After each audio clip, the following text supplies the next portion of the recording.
I want to start with a question that used to bother me because it sounded too simple to be real. If love is supposed to make life feel warmer, why do so many people look more peaceful after they leave a relationship than they ever looked while they were in it? I'm not asking this as a cynic. I'm asking it the way I ask anything when I'm trying to understand human behavior. By watching patterns, paying attention to the body, and listening for the emotion beneath the words. Over the years, I've heard different versions of the same story from men who look perfectly fine on the outside. They have careers, they have friends, they can function. But when they speak honestly, you can hear the exhaustion in the background, like a refrigerator hum you can't unhear once you notice it. They describe home not as a refuge, but as a place where they are constantly graded. Not graded on moral failures like betrayal or cruelty, graded on small human things, how they sit, how they breathe, how they relax, what they enjoy, how fast they respond, how they fold a towel, how they load a dishwasher, how they show affection, how they don't show affection, the tone of their voice, the timing of their silence. And eventually, without any dramatic explosion, something inside them stops reaching. Their love might still exist as a memory or a duty, but their nervous system decides, this isn't safe. If you want to understand why some men appear happier alone, I think you have to begin there. Not with ideology, not with stereotypes, not with who is right or wrong, but with the nervous system. A nervous system can forgive one mistake. It can even forgive a season of stress. But it struggles to forgive a daily environment where it is repeatedly told, in subtle ways or blunt ones, your presence is inadequate. When the body lives under that message long enough, it adapts. It becomes vigilant. It becomes quiet. It becomes defensive. It becomes numb. And then, when the relationship ends, the body experiences something that can look like happiness, even if the person is grieving. It experiences the absence of threat. It experiences silence without tension. It experiences rest without being accused of laziness. It experiences being a person without being a project. That's when solitude stops looking like a punishment and starts looking like recovery. I remember the first time I watched this transformation with my own eyes. It wasn't on social media. It wasn't a viral clip. It was in an ordinary week with an ordinary man I'll call Daniel. Daniel was not dramatic. He didn't speak in grand theories. He spoke like someone describing the weather, quietly, with resignation, without expecting anyone to fix it. He had been married for years, and the marriage had a persistent soundtrack of correction. He learned to anticipate his partner's reactions to tiny things, the way a child anticipates a parent's mood. He didn't call it abuse. He didn't even call it unfair. He called it normal relationship stuff, which is one of the saddest phrases in the world when it's used to excuse chronic disrespect. After the divorce, Daniel didn't become a party animal. He didn't start winning on dating apps. He didn't become an influencer of single life.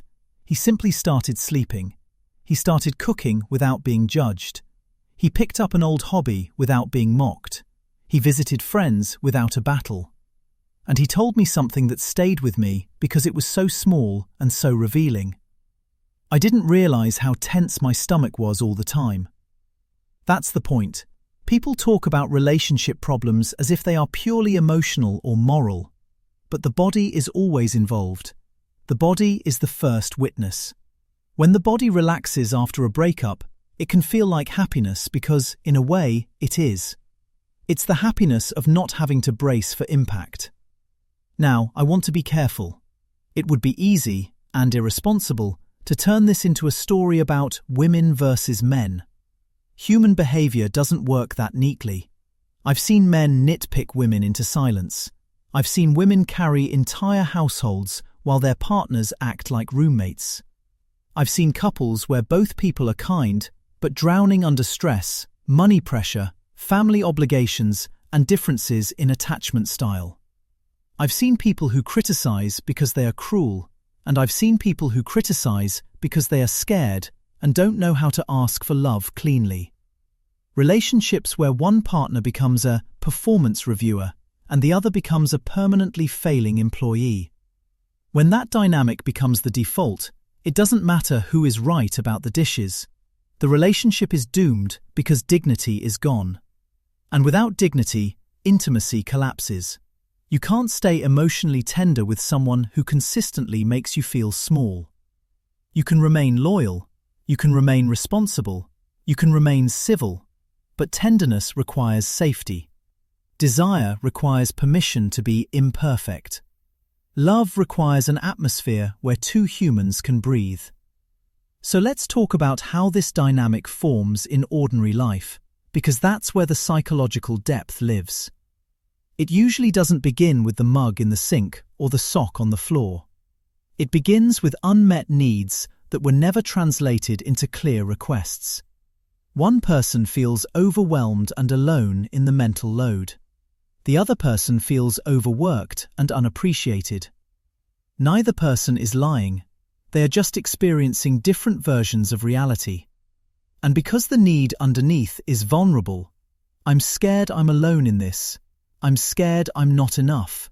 I'm scared you don't care. They avoid saying the vulnerable thing. They say the armored thing. The armored thing shows up as criticism. You never help. You always mess things up.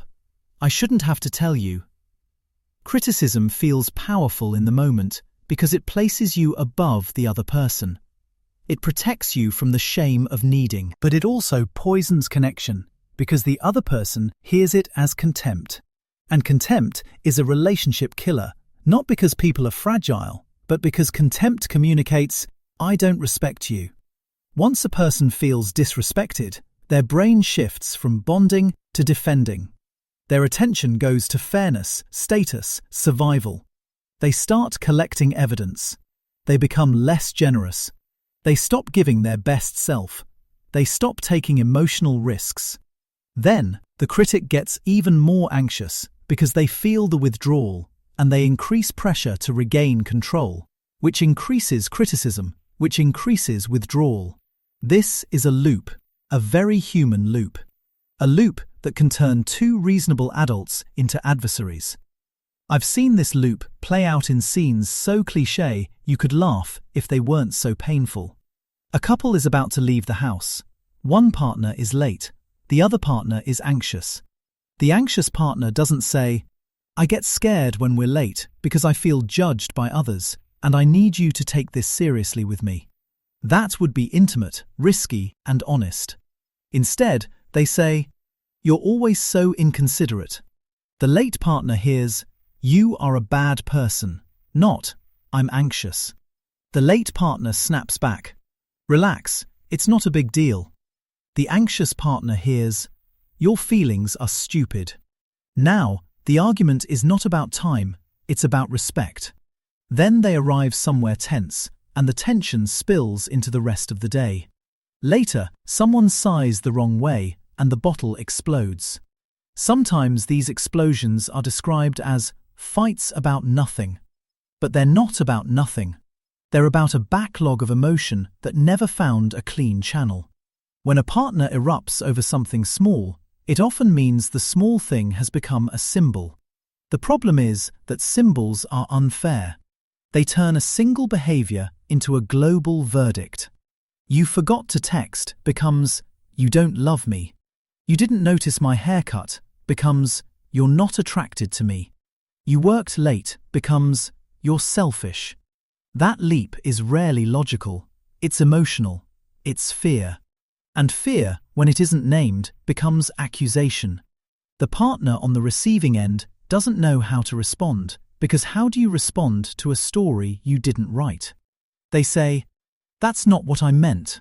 But the anxious partner is not arguing about what was meant. They're arguing about what they felt. And if both people don't know how to separate feelings from facts, they will keep harming each other while trying to be heard. Now, in these dynamics, men often make a predictable mistake, not because men are bad at love, but because many men were trained to treat emotion as a problem to solve rather than a world to understand. When a partner is upset, the man asks, "What do you want me to do?" He fixes the dish. He buys the flowers. He plans the date. He adjusts the behavior. Sometimes this works, but sometimes it doesn't, because the partner's distress is not actually about the dish. It's about their internal landscape. Insecurity, overwhelm, dissatisfaction, unprocessed wounds, depression, anxiety, resentment, grief. When the internal landscape is the real issue, behavioral fixes act like bandages on a fever. And the man begins to feel helpless because he is doing the instructions, yet the anger continues. He tries harder, then he gets criticized for only doing it because I asked, which translates to, your effort doesn't count. That is a devastating message for someone who shows love through action. The man then withdraws, and the partner interprets withdrawal as lack of care, and the loop deepens. At this point, the relationship becomes what I call a moving target relationship. No matter what you do, the target shifts. If you work hard to provide, you're told you're never present. If you come home early to be present, you're told you're not ambitious. If you initiate affection, you're told it's not the right kind. If you give space, you're told you're distant. If you ask what they want, you're told you should already know.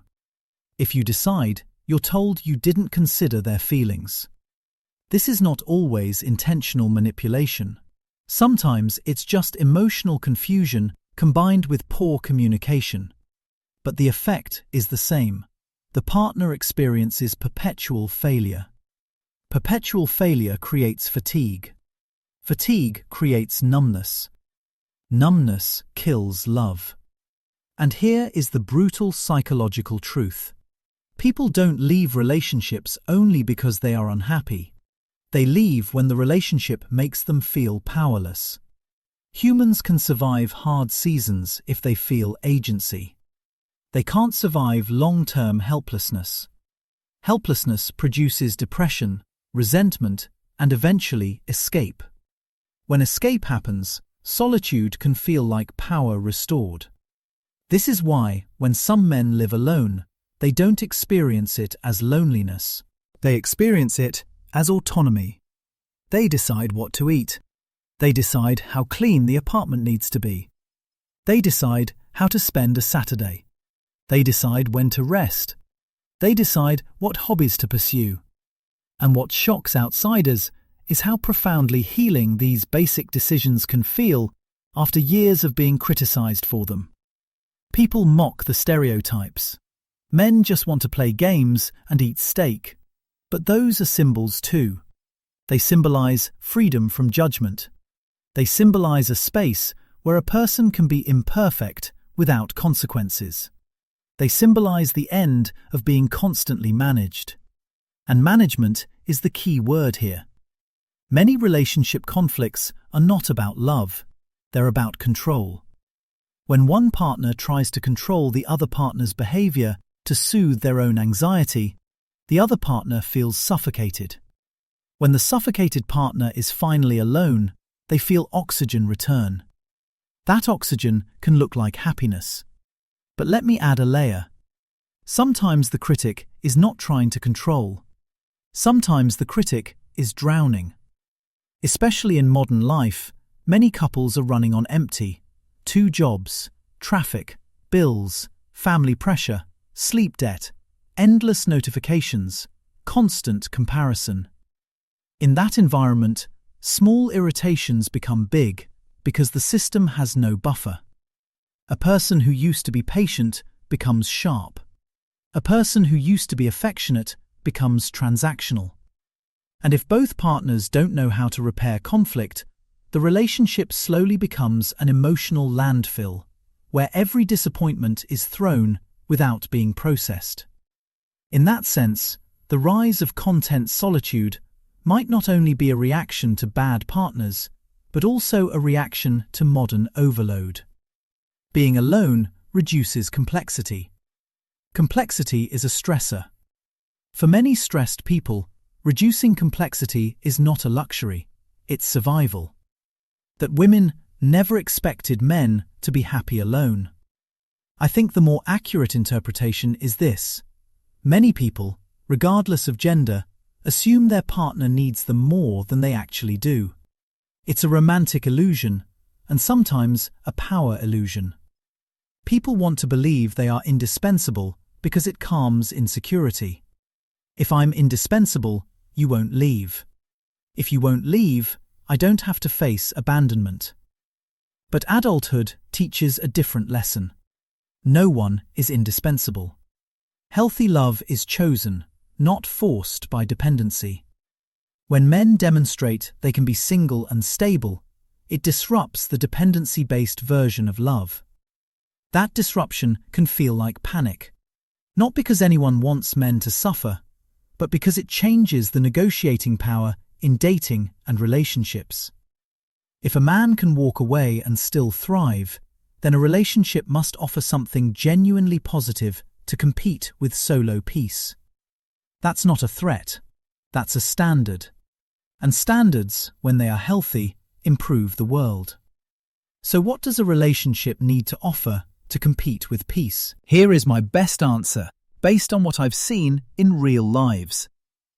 It must offer emotional safety, respect, and mutual responsibility. Emotional safety means you can make mistakes without being shamed. Respect means your partner speaks to you as an equal adult, not a child to manage. Mutual responsibility means both people are invested in solving problems, not scoring points. When these elements exist, relationships feel like an upgrade, not a tax. When they don't exist, relationships become an energy leak, and people eventually stop feeding energy into leaks. Let's talk about the everyday behavior that turns love into a leak. The first is contempt disguised as honesty. People will say, "I'm just being honest," as if honesty requires cruelty. But the human psyche doesn't receive contempt as information. It receives it as danger. If you want change, contempt is the worst tool. It triggers defensiveness, not growth. The second is mind-reading expectations. If you loved me, you would know. This sounds romantic, but functions like a trap. Adults communicate, children test. If someone repeatedly refuses to state needs and punishes you for not guessing, you will eventually stop trying. The third is globalizing, turning one mistake into a whole character assassination. The fourth is scorekeeping. When kindness becomes a ledger, affection becomes debt. The fifth is unresolved personal pain being poured into the relationship. It's bringing unresolved wounds. I'll put it this way. If someone expects a partner to be therapist, parent, savior, and validation machine, the relationship will collapse under the weight. Support is healthy. Emotional outsourcing is not. I want to expand this point because it's central to why some men choose solitude. Many men are willing to work hard for partnership. They'll do counseling, they'll make plans, they'll change habits. But what breaks them is the sense that nothing is ever enough because the partner's dissatisfaction is not situational, it's systemic. When someone has chronic dissatisfaction, they are often dissatisfied with themselves, with their life direction, with their body, with their status, with their childhood story, with their unresolved trauma. A partner can't patch that hole for long. They can pour love into it, but if the hole is unaddressed, it keeps draining. The person with the hole then concludes, "You're not loving me enough," when the actual problem is, "I don't know how to love myself or regulate my anxiety." Again, this is not a gender issue. This is a human issue. But it shows up in relationships as relentless demands for reassurance, intense reactions to small slights, constant testing, constant drama with friends, constant conflict with family, constant anxiety about abandonment. The partner becomes an emotional babysitter. That role is unsustainable. The babysitter burns out, especially if they are criticized while babysitting.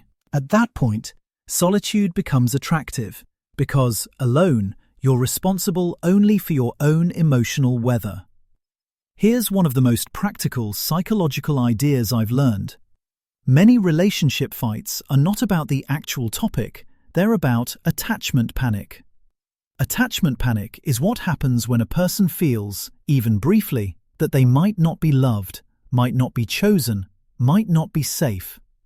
Their nervous system goes into emergency mode. In emergency mode, people say things they don't mean and demand proof they can't define. They escalate quickly. They become irrational because the body is in survival, not reasoning.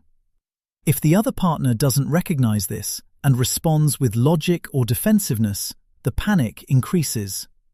So, the right move is often not to argue the topic, but to regulate the emotional temperature. Slow the conversation down, name the feeling, offer reassurance without surrendering boundaries. But this requires skill. Many couples don't have it. They only know attack, defend, withdraw, pursue. Those are default strategies, not mature ones. And when default strategies repeat for years, the relationship becomes exhausting. This is where I want to offer an example that isn't about villains. I once observed a couple, friends of friends, who loved each other genuinely. But they had a pattern. She would feel ignored, then criticize. He would feel attacked, then withdraw. The more he withdrew, the more she pursued with sharper language. The sharper her language, the more he withdrew. Neither person was evil. Both were terrified. She interpreted withdrawal as abandonment. He interpreted criticism as contempt. Both interpretations had emotional logic if you looked at their histories. She grew up with inconsistency. He grew up with shaming. Their nervous systems were having a war in the living room. When they finally learned to replace criticism with clean requests and replace withdrawal with reassurance plus boundaries, their relationship improved. This is important because it shows the hopeful. Some men are happier alone, not because relationships are inherently miserable, but because too many relationships never learn the skills required to be safe. Skills can be learned, but only by people who are willing to take responsibility for their own patterns. That willingness is what separates growth from blame. Now, how does social media and modern comparison culture fit into this? In my view, social media doesn't destroy love by itself. It magnifies insecurity. It creates invisible standards. It teaches people to treat relationships like public brands instead of private bonds. When someone is constantly consuming curated images of romance, surprise trips, perfect bodies, flawless communication, they begin to feel that their real life is less. They don't see the credit card debt behind the vacation. They don't see the silent resentments behind the smiling couple photo. They don't see the breakups behind the relationship goals montage. But their nervous system doesn't care about reality. It responds to what it sees. So they bring that dissatisfaction home. They compare, they test, they demand. And the partner begins to feel like they are competing with an algorithm. The algorithm always wins because it's not real. This is especially painful for average people, people with normal jobs, normal stress, normal bodies, because they are competing with fantasy. Fantasy is unattainable, so the relationship becomes a constant reminder of not enough. And nothing dries intimacy faster than feeling you are always behind. And when men discover that they can meet many needs through friendships, purpose, fitness, creative projects, family, community and therapy, romantic urgency decreases. That isn't a moral decline. It's a redistribution of emotional resources. Sometimes it's healthy, sometimes it's avoidant. The difference is whether the man is building a full life or hiding from intimacy. A full life includes deep friendships, emotional literacy, and meaningful contribution. Hiding includes numbness, cynicism, and contempt for connection. Both can look like being single, but psychologically, they're opposite states. Here's what I would say in my voice, as someone who has watched these stories up close. The most painful part is not that people separate. The most painful part is how long they stay in dynamics that erase them. Men will stay for years trying to solve an unsolvable emotional environment. Women will stay for years trying to reform a partner who won't take responsibility. Both can happen. Both are tragic. Both are often driven by a childhood belief. If I try harder, I'll finally be loved the way I need. That belief keeps people stuck. It makes them confuse effort with hope. But sometimes the healthiest hope is to stop investing in what keeps injuring you. The healthiest hope is to build a life where your nervous system can heal. Now, let me translate the "men are happier alone" phenomenon into practical psychology that listeners can use immediately. If you are in a relationship, ask yourself, do I feel more like myself here or less like myself? Do I feel chronically monitored? Do I dread coming home? Do I replay conversations in my head because I'm afraid of being misunderstood? Do I hide harmless parts of myself to avoid criticism? Do I feel I can never do anything right? If the answer is yes, the relationship might not be unsafe because of one dramatic incident, but because of a chronic atmosphere of contempt, control, or misunderstanding. That atmosphere will age you. It will erode your confidence. It will shrink your life. And the only cure is not to love harder. The cure is boundaries, communication skill, and, if necessary, leaving. On the other side, if you are the one who criticizes a lot, ask yourself, what fear is under my criticism? Am I overwhelmed and not asking for help cleanly? Am I anxious and trying to control my partner so I can feel safe? Am I comparing our life to fantasies and punishing my partner for being human? Do I confuse being right with being connected? Because criticism is often a symptom. Under it is usually fear or sadness. If you can speak the fear directly, I'm scared I'm alone in this. I'm scared you don't choose me. I'm overwhelmed and I need teamwork. You might save the relationship. If you can't, you will slowly destroy it while believing you are just being honest. Let me give a few real-life vignettes, small, ordinary, and recognizable, because psychology becomes useful when it touches reality instead of staying in theory. First vignette. A man comes home. He sits on the couch for 10 minutes. His partner says, "Must be nice."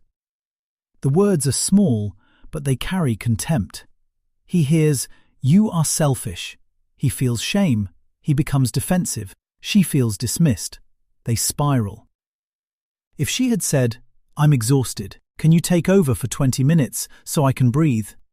he might have responded with teamwork rather than defense. Second vignette. A woman sees her partner playing a game. She feels lonely.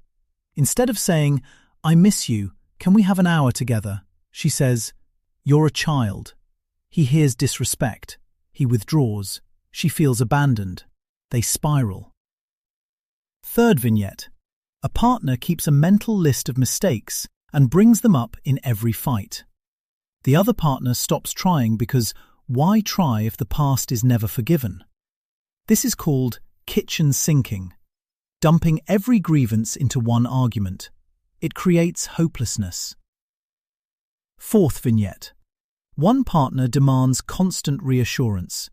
The other partner gives it, but it never sticks because reassurance cannot fill an internal void. That void requires therapy, self-work, purpose, and self-compassion. If you try to fill it with a partner, you will drain the partner and still feel empty. Fifth vignette. A partner wants Instagram romance, but doesn't contribute to building romance in everyday life. Gratitude, admiration, kindness, playfulness. Romance isn't only grand gestures. Romance is a tone. It's the energy you bring into a room. If your tone is criticism, no amount of vacations will save your intimacy. As I say these things, I can already hear the quiet resistance in the audience. But what if my partner really is lazy? What if my partner really is immature? What if I really am carrying everything? Those questions matter because sometimes criticism is a rational response to chronic irresponsibility. The goal isn't to silence women or excuse men. The goal is to protect dignity while solving reality. If a partner is genuinely not contributing, then the answer is not contempt. The answer is boundaries and clear agreements. We both work, we both clean. Here's the division. If it doesn't happen, we renegotiate or we separate. That's adult love. It's firm and respectful. Contempt is not adult love. Contempt is despair disguised as strength. This leads to the most important mental shift I want to offer, one that can transform your script into something genuinely inspiring. Stop treating relationship status as proof of worth. Many people stay in bad relationships because they fear the story of being alone. But being alone is not the tragedy. The tragedy is being with someone and still feeling alone, feeling unseen, unheard, disrespected, managed, drained. If being single gives someone peace, that peace is worth honoring. And if someone wants partnership, the best way to attract and sustain it is to become the kind of partner who adds peace, not chaos. Peace is not boring. Peace is the foundation of passion that lasts. Real passion is not the nervous system screaming in fear. Real passion is the nervous system relaxing enough to play. So here is conclusion. Sustainability is built on dignity, emotional safety, and mutual respect. If you can find those things alone, you can thrive alone. If you can build those things together, love becomes one of the best experiences life can offer. But if your relationship requires you to accept contempt as normal, to accept constant criticism as motivation, to accept shrinking as the price of peace, then it is not love that you are protecting. It is fear, and fear is never a good architect for a life. The message that truly inspires, without blaming either side, is this. Choose the environment where your nervous system can heal, and then become someone who can offer that healing to another person too. That is how the world gets better.